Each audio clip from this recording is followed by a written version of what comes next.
E o assunto que eu vou falar hoje, antes da ceia, é sobre o amor. A Bíblia diz, amar uns aos outros. Não vou terminar esse conteúdo, mas o conceito de uns aos outros é importante. Eu queria que você pudesse lembrar. Eu quero fazer um conceito histórico primeiro, no Novo Testamento, e depois fazer uma aplicação para a nossa igreja. No Novo Testamento, a igreja não tinha auditórios como esse aqui. Esses auditórios vieram depois do ano 300 da era cristã. Como é que a igreja se reunia? A igreja se reunia em pequenas comunidades. Me lembro de uma pessoa, quando eu fui dar um curso sobre pequeno grupo, ele diz assim, a Bíblia não fala de pequeno grupo. Eu digo, não é verdade, não fala mesmo, mas ela fala de casa em casa. Então coloca aí, se você quer ser bíblico em tudo, põe aí, ministério casa em casa. Atos 2, a igreja se reunia de casa em casa. E depois, foi mais do que casa em casa, a igreja chegou a se reunir em catacumbas, em cemitérios, para se proteger. Ser um discípulo de Jesus, nos primeiros 350 anos, era a possibilidade que você ia morrer. Então, uns aos outros, especificamente, é vivido quando existe uma comunidade menor. Na nossa igreja, nós estamos trabalhando para que cada membro da igreja esteja num pequeno grupo, juntos com um grupo menor, porque é ali que o um ao outro vai ser visto de maneira clara, objetiva. Nós vamos fazer uma triagem também, porque nós queremos saber da nossa membresia, quem não está no pequeno grupo, e ajudar você, colocar você lá, ou você estabelecer um pequeno grupo. Estamos reunindo aí com a gestão de pequenos grupos, vamos voltar agora no mês de fevereiro, e talvez até o segundo semestre nós vamos começar a série de reuniões para nós podermos organizar a nossa vida em pequenos grupos cada vez melhor, para vivermos uns aos outros. É claro que quando você tem um ministério como este aqui, de louvor, um ministério onde está mais próximo, as gestões da igreja, ministério de criança, com quem você está mais próximo, um ao outro fica melhor. São vários textos sobre um ao outro, mas fala sobre a comunidade. A comunidade de Jesus implica em vivermos com e para o outro. Somos comunidade. É o antídoto de Deus para um problema que o pecado traz. Qual? O egoísmo. Paulo afirmou em 2 Timóteo 3, 1 e 2, sabe, porém, isso, nos últimos dias sobrevirão tempos difíceis, pois os homens serão egoístas. Você quer ter problema na vida? Quero. Continue com a sua vida centrada em si. Primeiro, porque desde que o homem resolveu viver para si, em Gênesis 3, colhemos os frutos desses problemas. A entrada do pecado no mundo. Caim buscou viver para si, arruinou sua vida. Quando Davi resolveu viver para si, arruinou sua vida. Quando Tiago e João resolveram viver egoisticamente, arruinaram sua vida. Pedro tentava viver a vida dele com Jesus, na força dele. O egoísmo, um problema sério. Agora, o mundo está cheio de gente egoísta. George MacDonald diz que uma coisa está bem clara para mim: não há nada que destrua mais a natureza espiritual do que quando se respeita o egoísmo.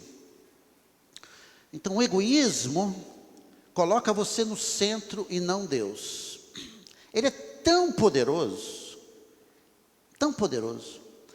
que no mundo que nós vivemos, As pessoas querem Deus para fazer as coisas para si. Elas querem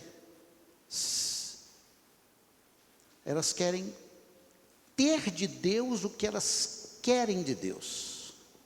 E elas passam a usar Deus.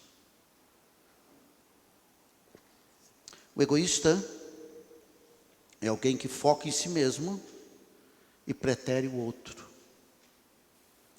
Ele coloca seus interesses, suas opiniões, seus desejos e suas necessidades em primeiro lugar. Viva desse jeito, no seu lar, colocando seus interesses, suas opiniões, seus desejos, suas necessidades em primeiro lugar, e você destruiu sua família, e está te destruindo. A foto do egoísta é que ele quer ser o centro de tudo. Ele acredita ser mais importante do que os demais. E ele quer alcançar os seus objetivos a qualquer custo. E ele ou ela pode ficar extremamente irritado, irado, nervoso, porque as coisas não saem do seu jeito.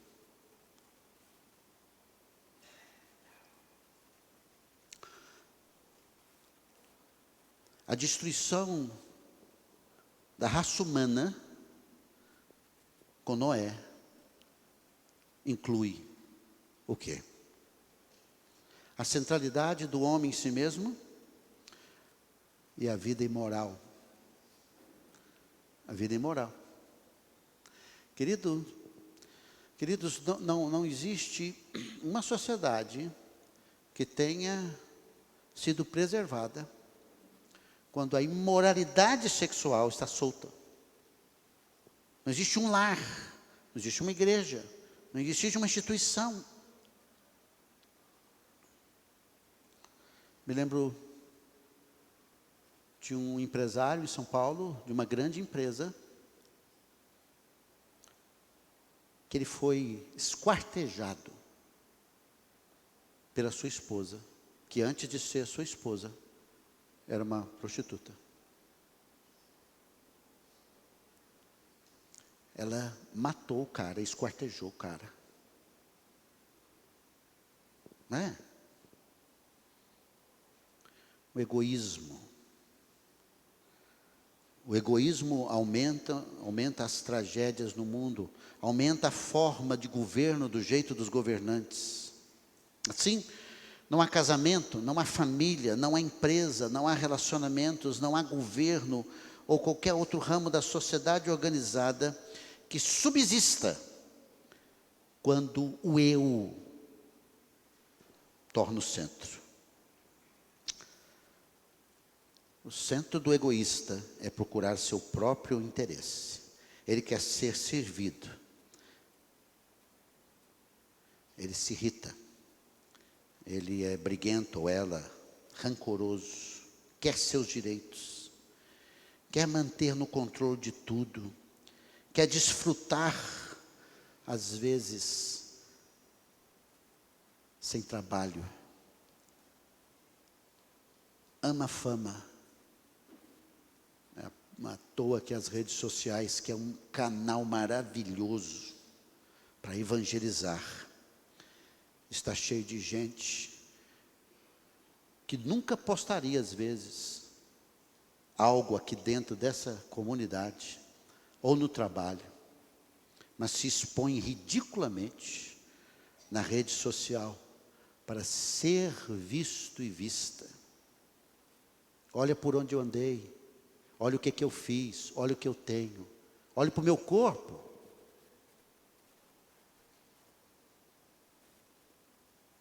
Não tem nenhum problema com a rede social, e você sabe que eu uso a rede social. Mas o problema é que o egoísmo conduz a pessoa a usar de ferramentas boas para si. O egoísmo é um negócio tão profundo. Escute, que se a vida não der certo, eu posso até pensar em me matar. Se a vida não der certo do jeito que eu planejei ser certo. Conversando com uma pessoa, eu disse para ela assim: a certeza de que sua vida vai ser abençoada está no fato de que você aprendeu a render-se a Deus, ser humilde, procurar fazer a sua vontade. E mesmo quando as coisas não estão indo bem, na certeza de que você não tem pecado ou contribuído para que as coisas estejam numa situação má, no meio da tribulação você reconhece que Deus é bom, amoroso, sábio. A vida foi criada para centrar em Deus e não há nenhum problema no capítulo 2 de Gênesis, enquanto o eu do homem está centrado no Criador. Então, se você é egoísta, em primeiro lugar, você precisa perguntar para Deus. Na verdade, não precisa muito. Porque às vezes as pessoas mais próximas estão dizendo para você. Mas você precisa. Precisa entender que o egoísmo está destruindo sua vida. E tudo que você coloca a mão. É preciso uma convicção profunda do Espírito de Deus que isso é pecado. O egoísmo é pecado. E pecado só resolve com arrependimento e mudança de vida. Ver a vida do jeito de Deus. Razão porque a gente lê a Bíblia. Você lê a Bíblia, você vem ouvir a Bíblia. Porque você está interessado em viver uma vida que agrada a Deus. O pecado é sério, queridos. Razão pela qual vamos, como igreja, participar da ceia do Senhor, porque o pecado ofende o coração de Deus, tira as pessoas de Deus, e para trazer as pessoas a Deus, Deus se tornou um homem. Jesus veio ao mundo para nós vivermos para Ele e por Ele. O pecado precisa de arrependimento. E claro, você não pode simplesmente deflagrar o egoísmo na sua vida. Você precisa também ter atitudes certas. Quais? Humildade e amor ao outro. Humildade e amor ao outro.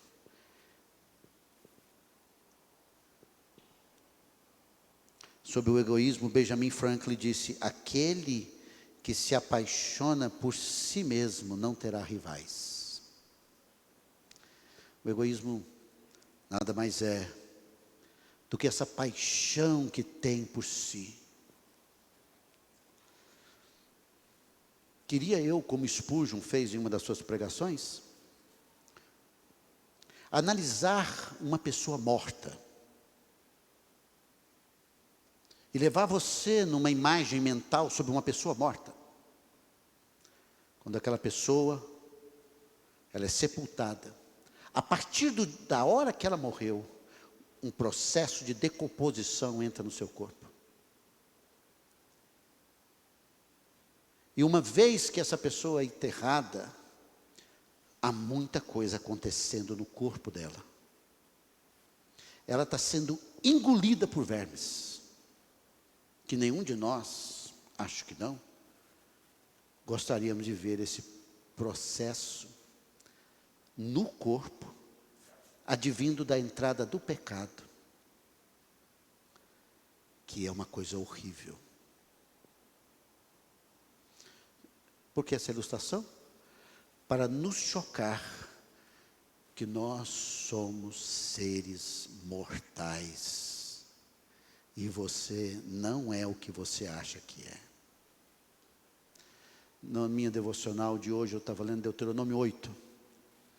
Deuteronômio 8 diz assim, que Deus colocou o povo de Israel no deserto e humilhou.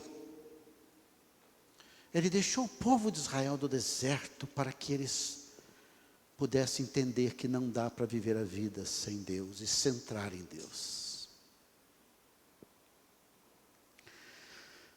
Nós somos seres mortais.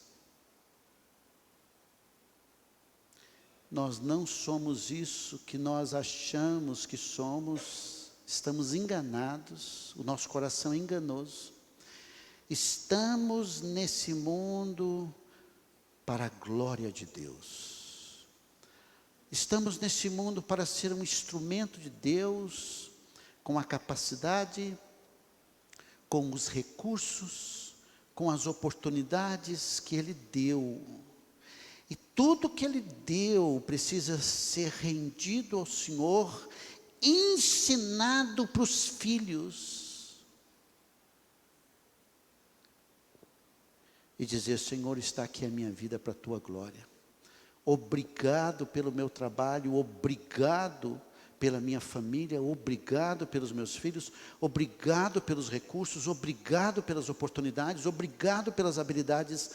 Eu vou hoje fazer isso que o Senhor colocou no meu coração, porque glorifica o nome do Senhor, e é tão poderoso, e é espiritual, a sua vida e o que você faz. Rendido ao Senhor. Falta-nos a visão de Deus para a vida e o seu propósito. O egoísmo, Benjamin Franklin estava certo, é esse apaixonar por si. M. Carmichael disse, se eu me ofender facilmente, se eu estou contente em continuar com a hostilidade fria para com as pessoas, embora a amizade seja possível, nada sei sobre o amor do Calvário, que Cristo deu sua vida no Calvário. Não entendo a morte de Cristo. Se eu lançar um pecado confessado, arrependido e abandonado contra o outro, ou seja, alguém pecou contra mim, e esse pecado foi tratado comigo, e eu volto a esse pecado do passado, M. Carmichael diz, e permitir minha lembrança desse pecado, meu pensamento então colora meu pensamento, e alimente minhas suspeitas, então não sei nada sobre o amor do Calvário. Porque o nosso Deus, a todo arrependido, Ele disse, está perdoado. Na sua autoridade como Jesus, como Deus, Ele falou para a mulher que havia pecado, eu também não te condeno, vai, não peques mais.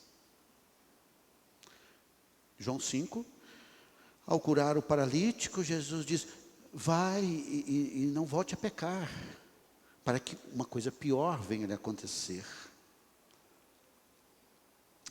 E ela continua, se eu posso gostar de uma piada à custa de outro, de alguma maneira posso menosprezar o outro na conversa, ou mesmo no pensamento, então não sei nada sobre o amor no Calvário. Onde eu quero chegar? Eu não posso chegar aqui hoje pela manhã, falando sobre uns aos outros, sobre amar uns aos outros, e dizer, vamos amar uns aos outros. Não, eu não posso, e eu não devo, porque o amor não será entendido, enquanto eu não entender duas coisas. Primeiro, a minha natureza egoísta que eu tive o cuidado de introduzir hoje de manhã.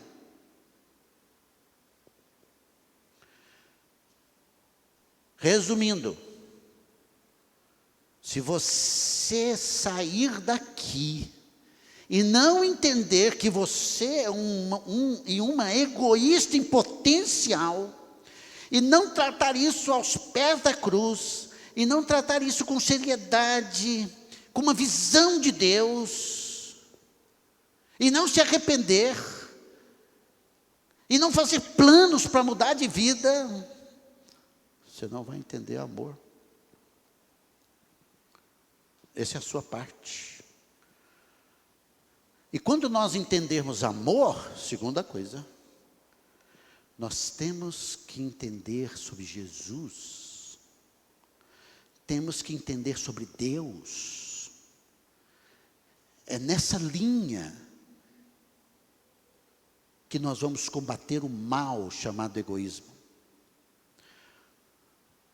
Queridos, nós estamos lidando com problemas nesse mundo dos cristãos, simplesmente porque eles insistem em viver para si.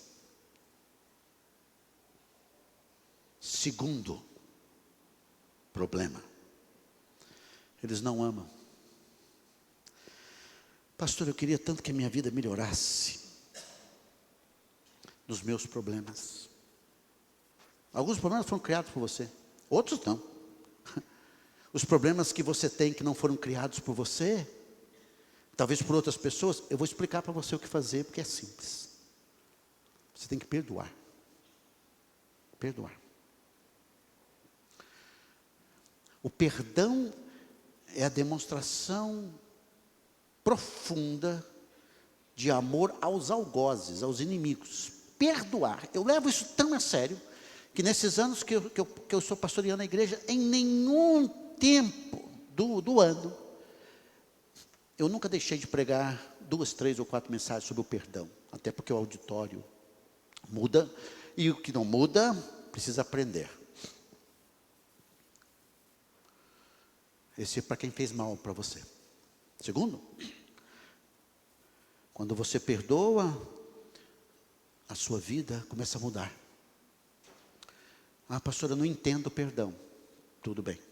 Vai lá no ICES TV. Eu devo ter umas 12 mensagens sobre perdão.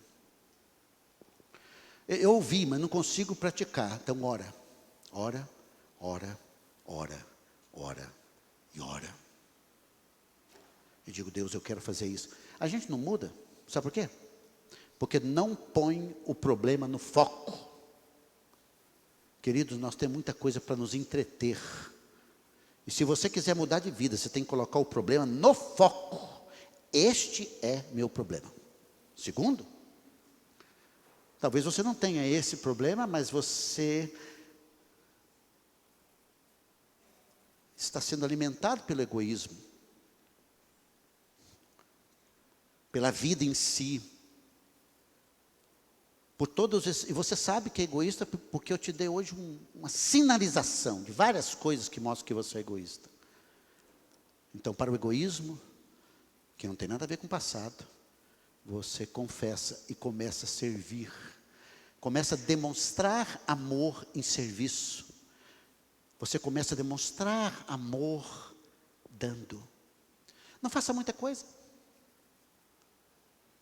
Já está bom demais se você for para a cozinha e começar de coração, como esposo, por exemplo. A Bíblia manda os homens amar sua esposa, porque a tendência masculina é ser egoísta. E começar a lavar a louça. Se o seu marido perguntar para você como é que funciona a lavadora de roupa, uau! O cara quer mudar mesmo. E você, para de ser madame. Tem as madamezinhas, que acha que a vida é em função dela. Gasta feito uma condenada. Cria problemas com a situação financeira do seu marido. Desrespeita o seu marido.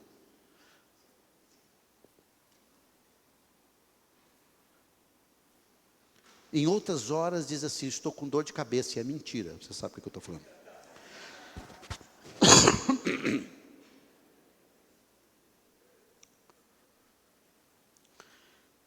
A Bíblia fala sobre o amor. Vou ler o texto e terminar, porque não vou passar daqui. Jesus disse em João 13:34, um novo mandamento lhes dou. Amem-se uns aos outros. Como eu os amei, vocês devem amar-se uns aos outros. Dá para a gente parar um pouco e pensar nesse texto. O que é novo mandamento? Porque não existia o mandamento de amar uns aos outros? De amar as pessoas? Claro que tinha. Levítico 19:18 diz que é para amar o próximo.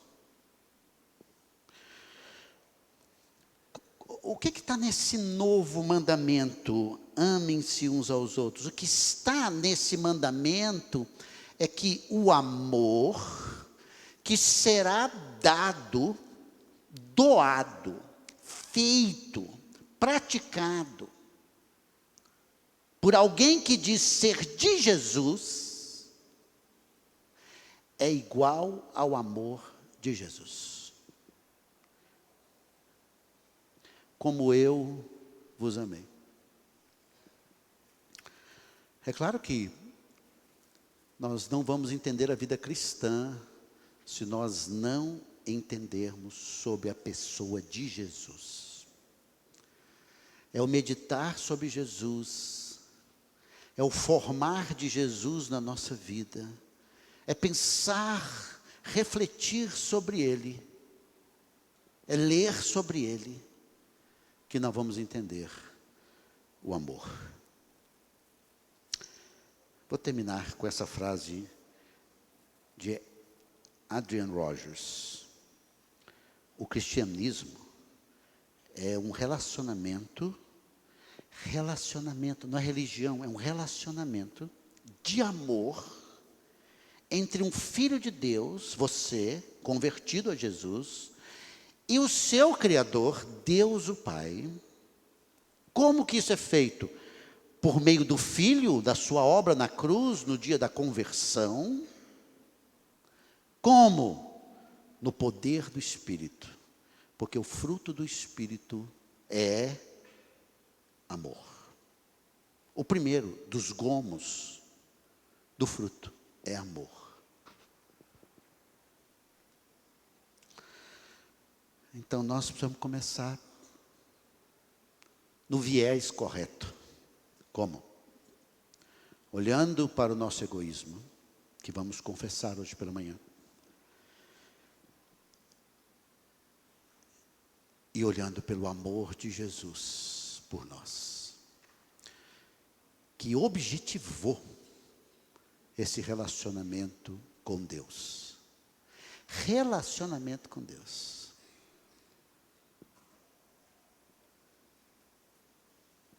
Nós não vamos ter tempo hoje, na próxima ceia, para falar sobre o que significa amar. Porque vamos para um texto da Bíblia que explica e nos ordena amar uns aos outros e nos dá o padrão e o exemplo do Senhor Jesus. E vamos ver com detalhes na próxima ceia. Vamos orar. Baixe sua cabeça. Fale com o Senhor o que o Espírito de Deus falou com você para você falar.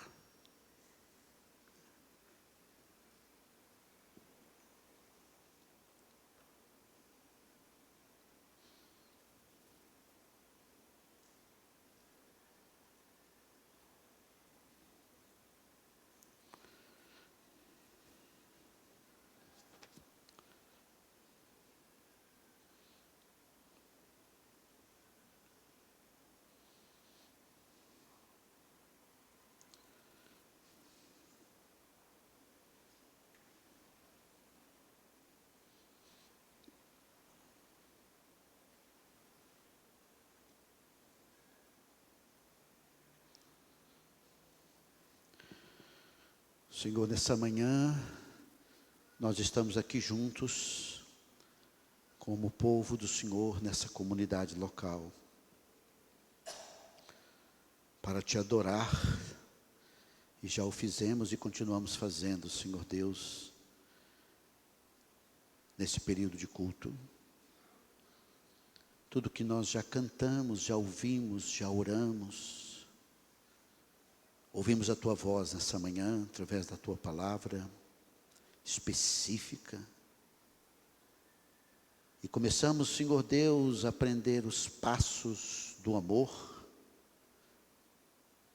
deflagrando o nosso egoísmo. É triste que alguns de nós, realmente convertidos e seguidores do Senhor Jesus, estamos mal conceituados, de que estamos achando que nossa vida é apenas ir para o céu, e que podemos viver a vida aqui de qualquer forma, e que vamos fazer aquela oraçãozinha para o Senhor abençoar os nossos projetos. E se o Senhor não nos abençoar, a gente vai ficar chateado com o Senhor, como talvez por ignorância, alguns estão aqui nessa manhã. Minha vida não está dando certo. Enquanto o Senhor está dizendo nessa manhã, que não está dando certo, porque ela nunca dará certo, segundo aquilo que você acha que é certo.